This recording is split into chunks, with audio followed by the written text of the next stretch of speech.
विष्णु जी की जय हो। आज चैत्र माह के कृष्ण पक्ष की अष्टमी तिथि है और आज काल भैरव जयंती मनाई जाएगी। इस दिन को काला अष्टमी के नाम से भी जाना जाता है। इस दिन व्रत रखकर भगवान भोले शंकर के रुद्र अवतार भैरव बाबा की पूजा अर्चना की जाती है। ऐसा करने से भक्तों की समस्त इच्छाएं पूरी होती है और तंत्र मंत्र जादू टोने से जुड़ी हुई हर प्रकार की बाधा समाप्त हो जाती है। अब अपने सुनेंगे काला अष्टमी की व्रत कथा। कथा शुरू करने से पहले कमेंट बॉक्स में भोले शंकर की जय हो, भैरव बाबा की जय हो जरूर लिखें और कंचन भक्ति सागर चैनल को सब्सक्राइब करके वीडियो को लाइक करें और ज़्यादा से ज़्यादा शेयर करें। भैरव बाबा आपकी सारी मनोकामनाएं पूर्ण करें।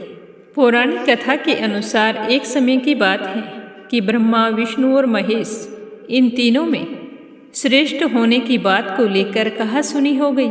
सारे अपने आप को श्रेष्ठ बताने लगे और इस बात पर बहस इतनी बढ़ गई कि सभी देवताओं को बुलाकर बैठक की गई। सबसे यही पूछा गया कि श्रेष्ठ कौन है। सभी ने अपने अपने विचार व्यक्त किए पर कोई समाधान नहीं निकला। उनकी बात सुनकर शिव जी और विष्णु जी ने तो समर्थन किया, परंतु पितामह ब्रह्मा जी ने शिव जी को अपशब्द कह दिए। इसे शिव जी भगवान को बहुत ही गुस्सा आ गया और उन्होंने ये अपना अपमान समझकर उस क्रोध में अपने रूप से भैरव को जन्म दिया और इस भैरव अवतार का वाहन काला कुत्ता था। इनके हाथ में एक छड़ी। इस अवतार को महाकालेश्वर के नाम से भी जाना जाता है, इसीलिए इन्हें दंड अधिपति भी कहा गया है। शिव जी के इस रूप को देखकर सारे देवता घबरा गए। तभी भैरव बाबा ने क्रोध में आकर पितामह ब्रह्मा जी के एक मुख को काट दिया। तो इस प्रकार पितामह का सिर कटने से भैरव जी पर ब्रह्म हत्या का पाप आ गया। पर पितामह ब्रह्मा जी डर गए। उन्होंने भैरव बाबा से माफी मांगी। तब जाकर शिव जी अपने असली रूप में आए।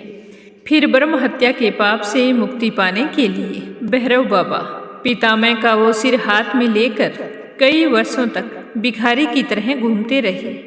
इस तरह घूमने के बाद वो वाराणसी में पहुंच गए और वहां जाकर वे अपने ब्रह्म हत्या के पाप से मुक्त हो गए। कहा जाता है कि उस दिन कृष्ण पक्ष की अष्टमी तिथि थी। फिर उसी दिन से इस दिन को काला अष्टमी के रूप में मनाया जाने लगा। बोलो भैरव बाबा की जय हो, बोलो भोले शंकर की जय हो।